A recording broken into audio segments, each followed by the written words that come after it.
अब हम लोग बात करेंगे ह्यूमन हार्ट के बारे में और इसके बारे में कुछ मिसकंसेप्शन जो हम लोग को होते हैं कि हार्ट जो होता है हमारा लेफ़्ट साइड में होता है। पहली बात तो ये सुन लो कि वो आपका चेस्ट में यानी कि आपकी जो थोरेसिक कैविटी है यानी कि जो पसलियाँ है इसके अंदर जो खाली जगह है यहाँ पे बीच में होता है। ठीक है, ऐसा कुछ भी नहीं है कि वो लेफ़्ट में होता है। हाँ, उसका जो एक आपका नीचे का पोर्शन होता है वो हल्का सा लेफ़्ट में होता है। ठीक है, लेकिन पूरा हार्ट लेफ़्ट में नहीं होता है। ऐसा नहीं कि बिल्कुल इधर रिसिप्ट है, मिडल में होता है, लेकिन ज़रा सा पार्ट टिल्टेड होता है खाली हल्का सा लेफ़्ट साइड की तरफ। ओके, बस में आ गया आप लोग को। एक बात और पिछले वीडियो में रह गई थी, आर्टरीज हमेशा ऑक्सीजनेटेड ब्लड कैरी करती हैं। ध्यान देना, बहुत ध्यान से। आर्टरीज हमेशा ऑक्सीजनेटेड ब्लड कैरी करती हैं, वीन्स हमेशा डीऑक्सीजनेटेड ब्लड कैरी करती हैं। ऑक्सीजनेटेड मतलब ऑक्सीजन कंटेनिंग ब्लड और एक डीऑक्सीजनेटेड यानी कि कार्बन डाइऑक्साइड कंटेनिंग ब्लड। ठीक है, तो आर्टरीज देख लो, आर्टरीज कैरी ऑक्सीजनेटेड ब्लड। अभी बताना ही था मेरे को हार्ट के डायग्राम में, लेकिन कोई बात नहीं, अभी जान लो। Veins carry deoxygenated blood. अब यहाँ पे जो पूछा जाता है आपसे क्वेश्चन, हमेशा पूछा जाएगा ही जाएगा कि कौन सी एकमात्र यानी कि the only artery which carry deoxy, सिर्फ एक आर्टरी जो डीऑक्सीनेटेड ब्लड को कैरी करती है। वो आपको क्लियर होगा जब मैं हार्ट का डायग्राम बनाऊंगा। जो कैरी करती है डीऑक्सीनेटेड ब्लड वो होती है pulmonary artery. Exception pulmonary artery. और एकमात्र ऐसी वीन जो डीऑक्सीनेटेड ब्लड यानी कि the only vein which carry deoxygenated blood is known as pulmonary vein. ठीक है, ये जरूर याद कर लेना, ये बहुत इंपॉर्टेंट है। ओके, तो अब मैं हार्ट का डायग्राम बनाऊंगा और आपको ह्यूमन सर्कुलेटरी सिस्टम, हमारे अंदर ब्लड कैसे क्या पहुंचाता है, हार्मोन्स को, डाइजेस्टेड फूड को, ऑक्सीजन को, हार्ट हमारा इतना इंपॉर्टेंट है। और हार्ट का साइज जो होता है बिल्कुल बंद मुट्ठी के बराबर होता है। The size of a heart is as closed fist. Okay, तो एक बहुत ही सड़ा सा डायग्राम बनाने जा रहा हूँ मैं, तुम लोग प्रैक्टिस कर लेना, अपना डायग्राम अपने हिसाब से बना लेना। नहीं, ये वो हार्ट नहीं जो तुम लोग सोच रहे हो।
ओके, तो एक बहुत ही सिंप्लीफाइड डायग्राम है हार्ट का।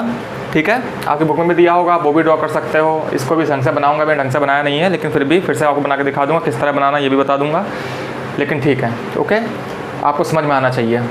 नाउ सबसे पहले आपको क्या याद करना है, हार्ट के 4 चैम्बर होते हैं। 1 2 3 4 चैम्बर होते हैं। ऊपर के दोनों चैम्बर यानी कि ऊपर के दोनों चैम्बर को हम एट्रियम या ऑरिकल कहते हैं। ठीक है, अब देखो याद रखना, जब आप डायग्राम बनाओगे तो जो आपके हिसाब से जो राइट है ना, ये एक्चुअली में लेफ्ट साइड होगी, क्योंकि मैं ऐसे खड़ा हूँ तो लेफ्ट क्या होगा, उस तरफ होगा ना। ठीक है, तो ये जो आपका राइट है एक्चुअली में लेफ्ट है, तो इसका नाम क्या है, लेफ्ट एट्रियम या ऑरिकल। ठीक है, देन दिस इज, ये क्या हो जाएगा फिर, राइट एट्रियम या ऑरिकल। ठीक है, नीचे के चैम्बर्स आपको नाम पता ही होगा, right ventricle and this is left ventricle. ठीक है, चारों चैम्बर के आपको नाम याद, इसमें तो कोई कंफ्यूजन नहीं होना चाहिए। ठीक है, ऊपर के दोनों एट्रियम या ऑरिकल्स और नीचे के दोनों वेंट्रिकल। अब जो आपको दिमाग में डाल लेना है, the left side of the heart always contains oxygenated blood, दिमाग में घुसेड़ लो, the left side of a heart always carries oxygenated blood and the right side always carry deoxygenated blood. चाहे वो लेफ्ट एट्रियम हो या लेफ्ट वेंट्रिकल हो, दोनों में ऑक्सीजनेटेड ब्लड पाया जाएगा, और चाहे वो राइट एट्रियम हो या राइट वेंट्रिकल हो, इसमें डीऑक्सीजनेटेड ब्लड ही पाया जाएगा। ठीक है, ओके, अब समझो मेरी बात। ठीक है, अब मैं आपको इसमें दो और स्ट्रक्चर बनाने जा रहा हूँ।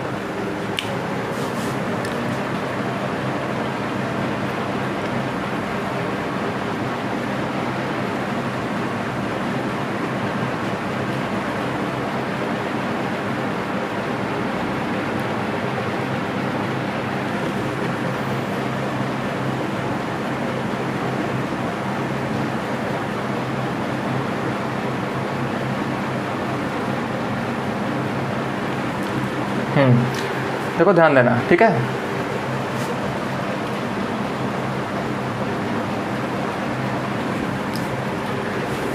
ओके, आपने एरोटा सुना है? एरोटा यानी मेन आर्टरी, यानी कि वो आर्टरी जो सबसे पहले हार्ट से ब्लड को बाहर निकालेगी। उसके बाद तो जैसे कि मान लो कि एक आर्टरी है, उसके बाद वो बहुत यानी कि ये मेन आर्टरी है, और इसके बाद बहुत ढेर सारी आर्टरीज में बढ़ जाती है, फिर आर्ट्रियोल में बढ़ जाती है, बहुत महीन महीन आर्ट्रियोल में बढ़ जाती है। ठीक है, तो ये जो आपकी ये मैंने बनाई है ना, ध्यान देना, ये वाली, ये देखो जो आपकी लेफ्ट वेंट्रिकल से ब्लड को लेके जाएगी पूरी बॉडी में, ऑक्सीजनेटेड ब्लड को लेके जाएगी, ये है ये वाला। ठीक है, ये है मेन आर्टरी, या इसको एक और नाम देते हैं एरोटा। स्पेलिंग लगता है ओटा है, लेकिन एक्चुअली में एरोटा कहता है। ठीक है, ये aorta main artery left side से ऑक्सीजनेटेड ब्लड को लेके पूरी बॉडी में पंप कर देगी। ठीक है, और ये जो मैंने बनाई है ये वाली, ये ऐसे जा रही है और इसके पीछे छिप गई है, फिर यहाँ से निकली है और ये जा रही है। ठीक है, इसका नाम क्या है? ये मैंने बताया था दिस, यानी कि ये जो है आपका ये देखो ये अभी मैंने बताया था आपको कि एकमात्र ऐसी पर्टिकुलर आर्टरी जो डीऑक्सीजनेटेड ब्लड कैरी करती है, इसका नाम है पल्मोनरी आर्टरी। बताया था कि नहीं अभी 2 मिनट पहले? ठीक है, बात समझ में आ गई? ध्यान देना, लेफ्ट साइड में हमेशा ऑक्सीजनेटेड ब्लड होगा, तो ऑक्सीजनेटेड ब्लड को हार्ट से, जैसे कि वेंट्रिकल जब पंप करेगा तो ब्लड इसमें जाएगा, और ऑक्सीजनेटेड ब्लड पूरी मेन आर्टरी लेके जाएगी। कहाँ? To body, to all body cells. कौन लेके जाएगा? Pulmonary artery, main artery. ठीक है, और जबकि यहाँ से यहाँ पे कौन सा ब्लड होता है? डीऑक्सीजनेटेड। ठीक है, तो इसको अगर ऑक्सीजन चाहिए तो इसे कहाँ जाना है? ऑक्सीजन आप पे कौन से ऑर्गन में आके आती है? ब्लड कहाँ से ऑक्सीजन उठाता है? लंग्स से ना, लंग्स में ऑक्सीजन मिलती है। लंग्स से याद करो, आपको मैंने बताया था, याद आया? एल्वियोलाई के पास से ब्लड ऑक्सीजनेटेड होता है, तो यहाँ से ब्लड अगर ऑक्सीजन चाहता है तो कहाँ जाएगा? To lungs. ठीक है, टू लंग्स। बस समझ में आई? अब ध्यान देना, सपोज कि मेन आर्टरी ने क्या किया, पूरी बॉडी को ऑक्सीजन दे दी, अब ब्लड क्या हो गया? डीऑक्सीजनेटेड। ये डीऑक्सीजनेटेड पूरी बॉडी से होते हुए आपका एंटर करेगा राइट एट्रियम में। ठीक है, अभी आपको स्ट्रक्चर याद रखो, कंफ्यूज मत होना बिल्कुल, मैंने पूरा एक साथ बताना है मेरे को अभी। ठीक है, तो ये आपका, चलो मैं चालू करता हूँ। ठीक है, अब ध्यान देना बहुत ज़्यादा। मैंने बताया कि ब्लड हार्ट के लेफ्ट साइड पे ऑक्सीजनेटेड ब्लड होता है। ओके, तो हम शुरुआत करेंगे लेफ्ट वेंट्रिकल से। इसमें भी ऑक्सीजनेटेड ब्लड फिल है। जब हार्ट आपका धड़का, उसने पंप किया ब्लड को, ठीक है, तो वो ब्लड आपका कहाँ गया? मूव किया यहाँ से ऐसे मेन आर्टरी के थ्रू टू सारी बॉडी सेल्स। पूरी बॉडी की सेल्स को क्या मिल गई? ऑक्सीजन मिल गई, बदले में ब्लड क्या हो गया? डीऑक्सीजनेटेड, यानी कि carbon dioxide containing, carbon dioxide मिल गई उसको। और वो कार्बन डाइऑक्साइड कंटेनिंग ब्लड, चाहे वो आपके बॉडी के नीचे से हो, चाहे सर का पोर्शन हो, वहाँ से उसको लेके कौन वापस हार्ट में आएगा? उस ब्लड को, डीऑक्सीजनेटेड ब्लड को। ऐसे ब्लड गया पूरी बॉडी सेल्स को, डीऑक्सीजनेटेड होकर कहाँ से आएगा? आपका राइट एट्रियम में एंट्री करेगा with the help of vena cava या आपकी मेन वीन। ठीक है, तो मैं आपके 2 बना रहा हूँ। एक ऊपर के पोर्शन से हमारी बॉडी के लेके आती है, एक नीचे के पोर्शन से लेके आती है, ठीक है।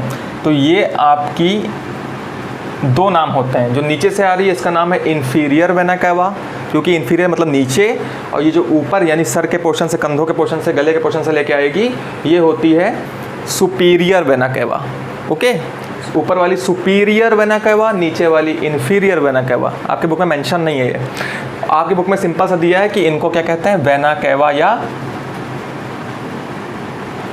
मेन वेन, ठीक है।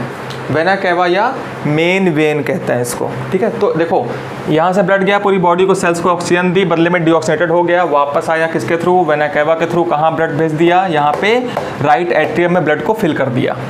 अब जब ये पंप हुआ, जब ये पंप होगा तो ब्लड किधर जाएगा, नीचे जाएगा, किसमें, राइट वेंट्रिकल में, ठीक है।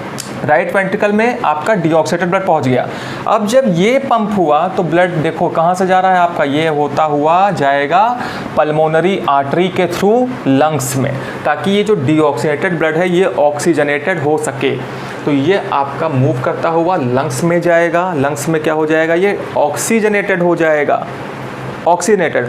और ये ऑक्सीजनेटेड ब्लड, ठीक है, लंग्स से होता हुआ जिन पाइप्स के थ्रू, जिन वेसल्स के थ्रू आपका आएगा लेफ्ट एट्रियम में। मैंने क्या कहा कि ये पूरा पोर्शन ऑक्सीजनेटेड रहता है ना, तो लंग से ब्लड आएगा तो ऑक्सीजनेटेड होके आएगा, और ऑक्सीजनेटेड ब्लड थ्रू लंग्स के थ्रू आपका एंटर करेगा लेफ्ट एट्रियम में, ठीक है। और इनका नाम क्या है, the only when which carry oxidated blood, the only when which carry oxidated blood, यानी कि इसका नाम आपको मैंने बताया था, एक्सेप्शन, पल्मोनरी वेन, ठीक है, पल्मोनरी वेन। ओके, यहाँ से आपका यहाँ ब्लड एंटर किया ऑक्सीडेटेड, फिर ये पंप हुआ, फिर नीचे गया, अगेन ये जब पंप होगा अगेन पूरी साइकिल फिर से चालू हो जाएगी, ठीक है। As simple as that. जब मैं आपको स्कीमेटिक डायग्राम बना के दिखाऊंगा तो आपको और बहुत सिंपल लगने लगेगा ये, ठीक है। अभी भले ही इसको देख के आपको कन्फ्यूज़न हो रहा हो, लेकिन बहुत सिंपल है, ठीक है। अब यहाँ पे कुछ चीज़ें और देख लो।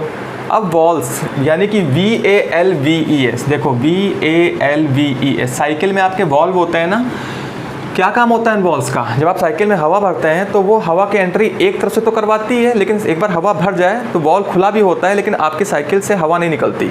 साइकिल का वॉल्व देखा है ना, सेम यही काम यहाँ पे होता है, यहाँ भी वॉल्व्स होती हैं। ओके, ये जो आपको वॉल्व दिख रही है ये वाली, ठीक है, ये यानी कि देखो यहाँ पे देखो ब्लड यहाँ से पंप होगा तो आपका ऐसे नीचे जाएगा, लेकिन मानो कि बाद में जब ये लेफ्ट वेंट्रिकल पंप करेगा ब्लड को, तो ऐसा ना हो कि ये ब्लड उल्टा वापस ऊपर चला जाए। हो सकता है कि नहीं हो सकता है। इसीलिए जब ये लेफ्ट वेंट्रिकल ब्लड को पंप करता है ना, तो ये वॉल्व्स क्लोज हो जाते हैं, ये बंद, ये जो दोनों काले दिख रहे हैं ना, ये बंद हो जाते हैं, ताकि एक ही रास्ता बचे ब्लड के पास में, और वो है ये वाला, यानी कि मेन आर्टरी वाला। इस वॉल्व का नाम क्या है, इम्पॉर्टेंट, इस वॉल्व का नाम क्या है, इस वॉल्व का नाम है, याद रखना, राइट हैंड साइड है, राइट हैंड साइड, इसका नाम है आप सॉरी लेफ्ट हैंड साइड है, ये लेफ्ट हैंड साइड है, इसका नाम है बाइकस्पिड, बाइकस्पिड, या इसका एक और नाम है मित्रल वॉल्व, ठीक है। लेफ्ट हैंड साइड है, इसका नाम क्या है, बाइकस्पिड या मित्रल वॉल्व। जबकि जो लेफ्ट हैंड साइड में जो वॉल्व प्रेजेंट है, यानी कि जब ये आपका राइट वेंट्रिकल जब पंप करेगा तो ऐसा ना हो कि उल्टा वापस चला जाए, तो ये भी बंद हो जाते हैं, इसका नाम है ट्राइकस्पिड।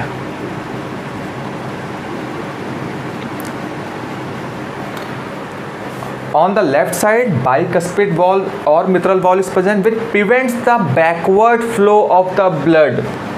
वॉल्व का काम है कि ब्लड का ऐसा ना उल्टा फ्लो हो जाए पीछे की तरफ, इसीलिए ये बंद हो जाते हैं, ठीक है।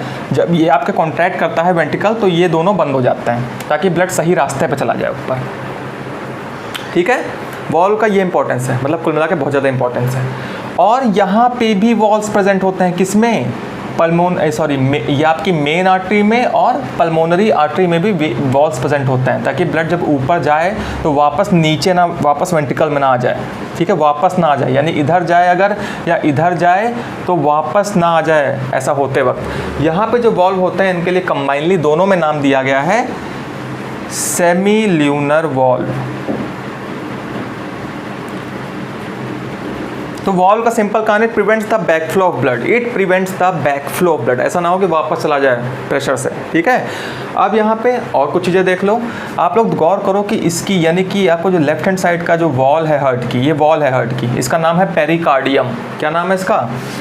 पेरिकार्डियम। वैसे तो इसके और भी कई नाम होते हैं, एंडोकार्डियम, मायोकार्डियम, एक्सोकार्डियम, लेकिन आप सिंपली याद रखिए पेरिकार्डियम, ये वॉल है।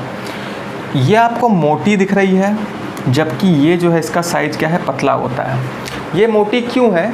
क्योंकि अगर हार्ट को यानी कि इस एरिया को पूरी बॉडी में ब्लड पंप करना है टू ऑल बॉडी, तो भैया प्रेशर बहुत ज़्यादा लगेगा। अगर ये वॉल पतली होगी तो ये फट सकती है, इसीलिए pericardium on the towards the left ventricle is thicker wide towards, क्योंकि यहाँ पे इतना प्रेशर नहीं, क्योंकि यहाँ से तो उसको खाली कहाँ जाना है, लंग्स में जाना है ना, यहाँ से ब्लड कहाँ जाएगा, सिर्फ लंग्स में जाएगा।